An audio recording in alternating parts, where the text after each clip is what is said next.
Salah satu kunci pelayanan yang Tuhan ajarin saya, apakah itu? Belum pernah ada orang yang berbagi lantas dia menjadi miskin. Banyak orang kaya tiba-tiba bangkrut, ditipu teman bisnisnya. Bukan hanya itu, ada bagian firman Tuhan yang sangat luar biasa. Dari Amsal 19 ayat 17 dikatakan demikian. Siapa menaruh belas kasihan kepada orang yang lemah, memiutangi Tuhan yang akan membalas perbuatannya itu.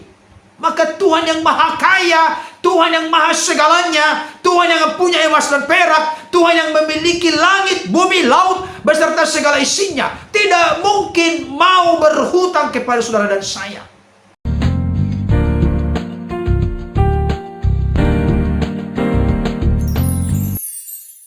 Shalom, salam sejahtera dalam kasih Tuhan kita Yesus Kristus. Jumpa kembali dengan saya. Pada kesempatan ini saya rindu kembali untuk membahas seputar pelayanan hambanya Pastor Andi Simon. Judul kali ini, salah satu kunci sukses pelayanan Pastor Andi Simon. Sebelum saya lebih jauh memberikan beberapa ulasan dan catatan penting, ada baiknya kita saksikan dulu tayangan berikut ini. Salah satu kunci pelayanan yang Tuhan ajarin saya, apakah itu? Perhatikan orang-orang miskin. Belum pernah ada orang yang berbagi lantas dia menjadi miskin. Banyak orang kaya tiba-tiba bangkrut, ditipu teman bisnisnya. Terima kasih. Terima kasih. Lancar Bapak Ibu, lancar. Pastor sampaikan ini supaya hidup kita ini menikmati karunia Tuhan. Bapak Ibu pernah nggak melihat ada orang yang kita tahu dia punya berlimpah harta, tetapi pelitnya minta ampun. Bahkan dia sangat pelit untuk hidupnya sendiri. Sedih Bapak Ibu, dia tidak menikmati karunia Tuhan. Kita pas-pasan, kita melimpah, kita sedang mencari, kita sudah diberi banyak. Tapi ada satu hal yang luar biasa. Kalau kita bisa menikmati karunia Tuhan, ini suatu hal yang luar biasa. Jangan sampai kita menjadi orang kaya yang meninggal, kita belum sempat berbagi, atau kita menjadi orang kaya yang sampai meninggal, kita masih kaya di dunia, tapi miskin di kekekalan. Kalau kita berbagi, apalagi bagi orang miskin, janda, orang di penjara, kita sedang investasi kekekalan. Tuhan Yesus pernah mengajari saya, Matius pasal 6, jangan kamu menimbun harta di bumi, tetapi harta di surga.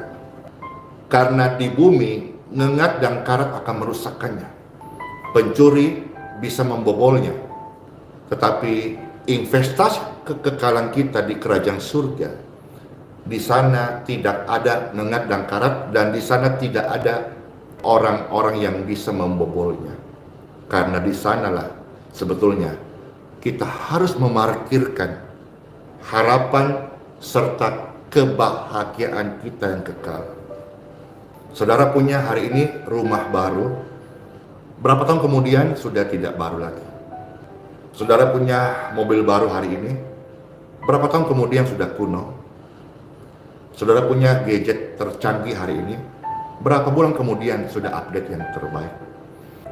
Hati kita saudara-saudara memang kelihatannya kecil ya, tetapi kalau kita tidak mengkontrolnya, bisa tamak dan tidak pernah ada cukupnya.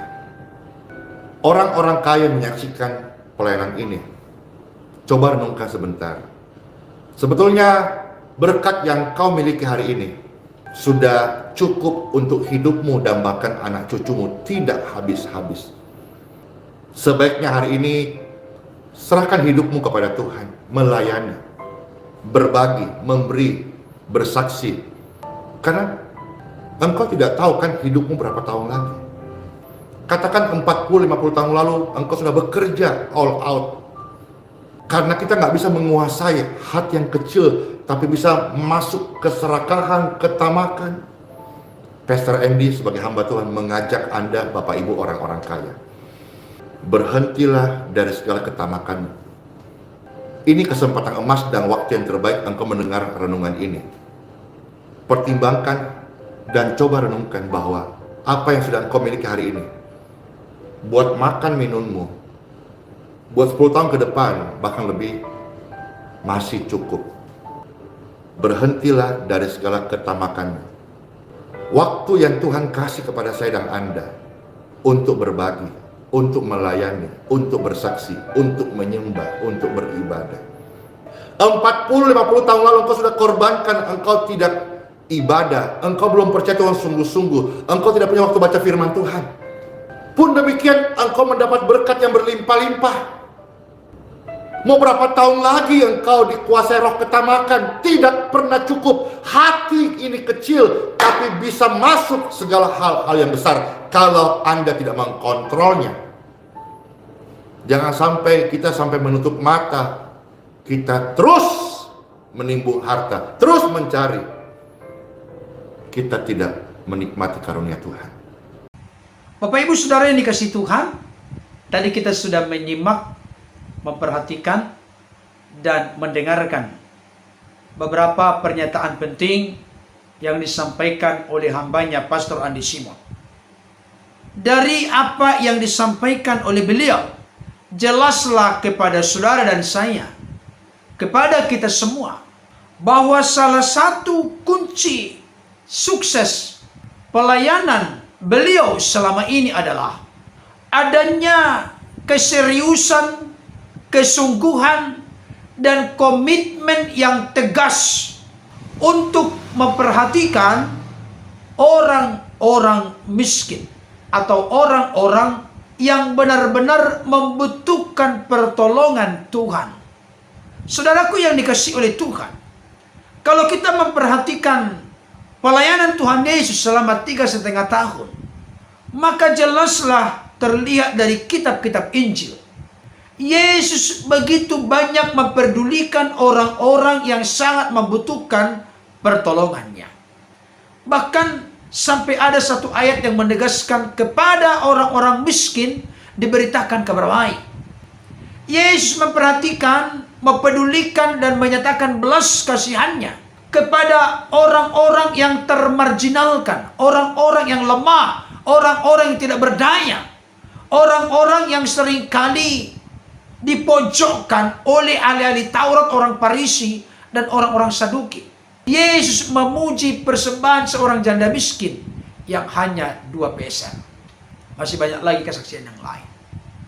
Saudaraku yang dikasihi oleh Tuhan, firman Tuhan jelas berkata, Yesus yang kaya dalam segala hal, tapi rela menjadi miskin supaya saudara dan saya, tubuh Kristus gereja Tuhan, menjadi kaya dalam kemiskinannya.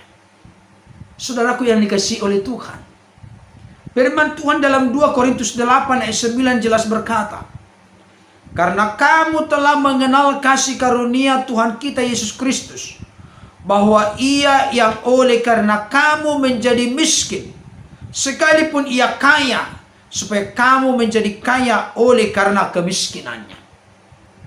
Yesus dalam konteks sebagai firman di dalam diri Bapa, tidak kekurangan apapun di sorga, tapi rela mengosongkan dirinya, mengambil rupa seorang hamba menjadi sama dengan manusia.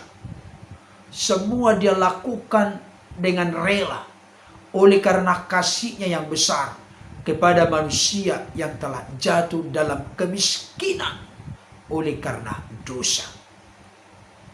Saudaraku, setelah kita mengalami penebusan Kristus, kita telah ditebus dari dosa kematian kekal dan dari jeratan kuasa iblis. Setelah kita menerima kasih-Nya yang begitu besar, panjang, lebar, tinggi, dalam, dan luas bagi hidup kita, apakah yang menjadi respon dan tanggapan kita? Yesus pernah bersabda mengingatkan tentang hukum yang terutama. Kasihilah Tuhan Allahmu dengan segenap hati, jiwa, akal budi, dan kekuatanmu. Dan kasihilah sesama manusia seperti engkau mengasihi dirimu sendiri.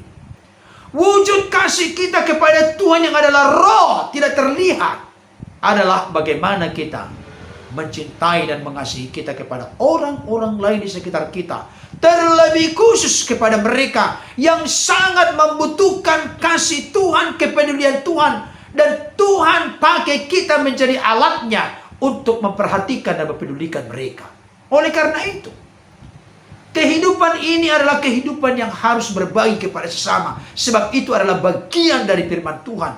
Terlebih memperhatikan orang-orang yang lemah, orang-orang yang membutuhkan pertolongan Tuhan.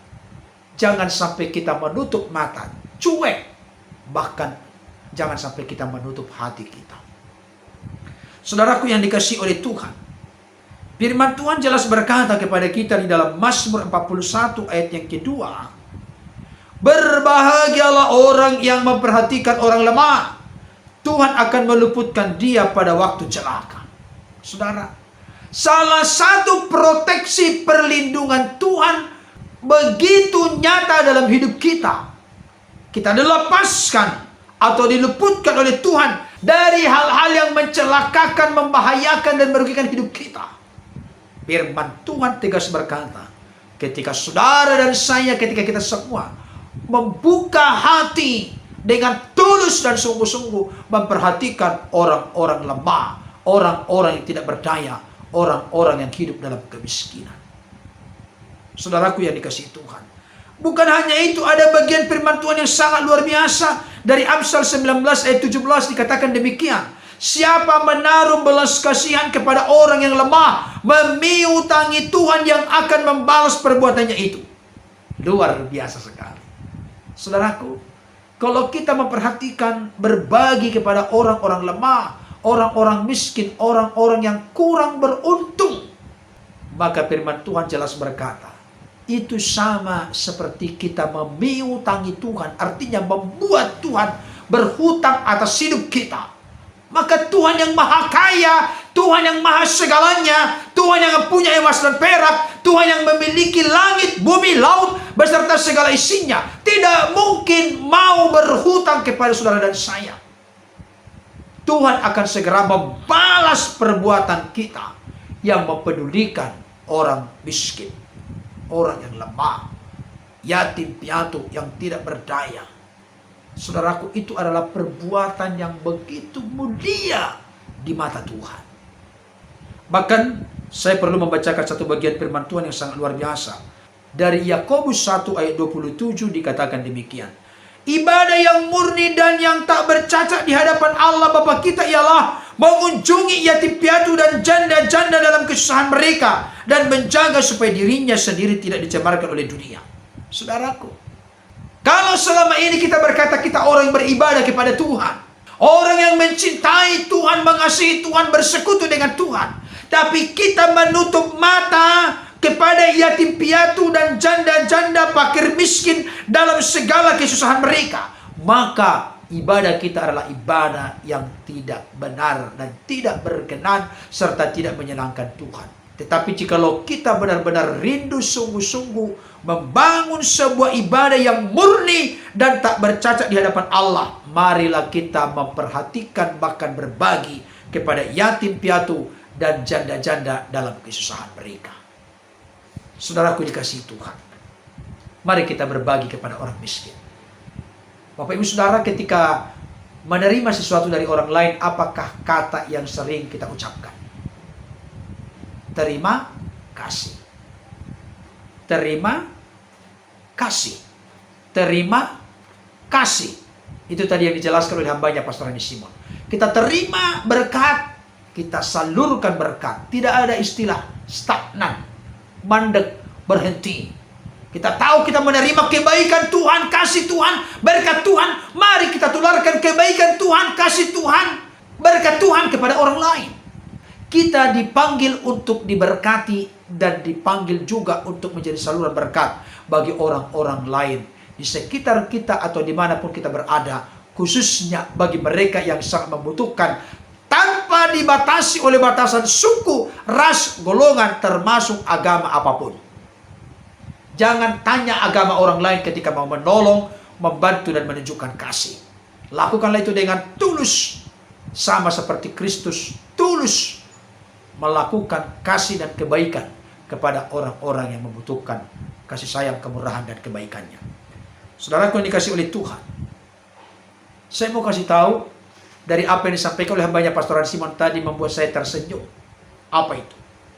Ada orang yang begitu pelit, minta ampun. Bahkan dia juga pelit kepada diri sendiri. Maka dalam konteks ini, orang tersebut tidak mengalami, menikmati karunia Tuhan. Buat apa kita mengumpulkan segudang harta, tapi tidak ada waktu, kesempatan, peluang bagi kita untuk menikmati harta yang Tuhan telah karuniakan kepada kita.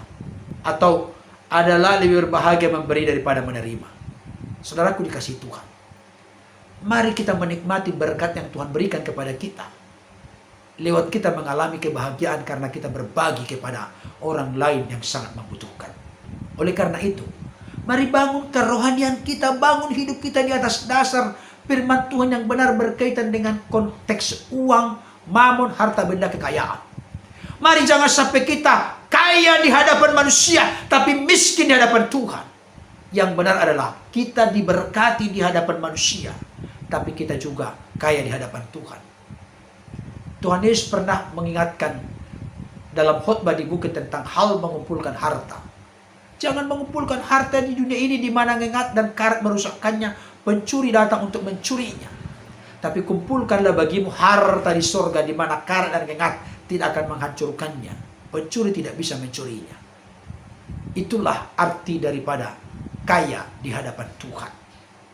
Karenanya, selama masih ada peluang, waktu, kesempatan Tuhan beri, marilah kita dengan sungguh-sungguh, dengan hati dan pikiran yang tercelik, terbuka untuk kita memiliki moto hidup. Tuhan, aku bersyukur Engkau memberkatiku, tapi aku mau belajar untuk menjadi anak-anak-Mu yang Kau percaya, mengelola berkat ini dengan cara saya menjadi berkat bagi orang lain, sehingga nama Tuhan ditinggikan dan dimuliakan. Saudara dikasihi Tuhan, ada satu pujian sekolah minggu yang sangat luar biasa. Apa yang dicari orang? Uang, uang, uang. Apa yang dicari orang siang, malam, pagi, petang? Uang, uang, uang. Bukan Tuhan Yesus. Tapi yang luar biasa, firman Tuhan berkata, anak manusia datang untuk mencari dan menyelamatkan yang hilang. Makanya bait kedua dari lagu anak sekolah minggu itu, siapa yang dicari Yesus? Saya. Siapa yang dicari Yesus? Kamu. Siapa yang dicari Yesus? Saya, kamu, kita. Kitalah yang dicari oleh Yesus, orang-orang berdosa. Ketika kita sudah mengalami kasih Tuhan, penebusan Tuhan, kita diangkat menjadi anaknya dan ahli waris kekal dalam kerajaannya. Marilah kita menunjukkan ungkapan syukur terima kasih kita kepada Tuhan dengan kita peduli berbagi kepada sesama kita manusia. Saudaraku, memperhatikan orang miskin, yatim piatu, janda-janda dalam kesusahan mereka, mempedulikan, menunjukkan kasih kepada orang-orang yang lemah adalah hal yang sangat penting, berharga di mata Tuhan, serta memuliakan, menyenangkan Tuhan. Kiranya ulasan ini menjadi berkat bagi kita. Tuhan Yesus memberkati. Amin.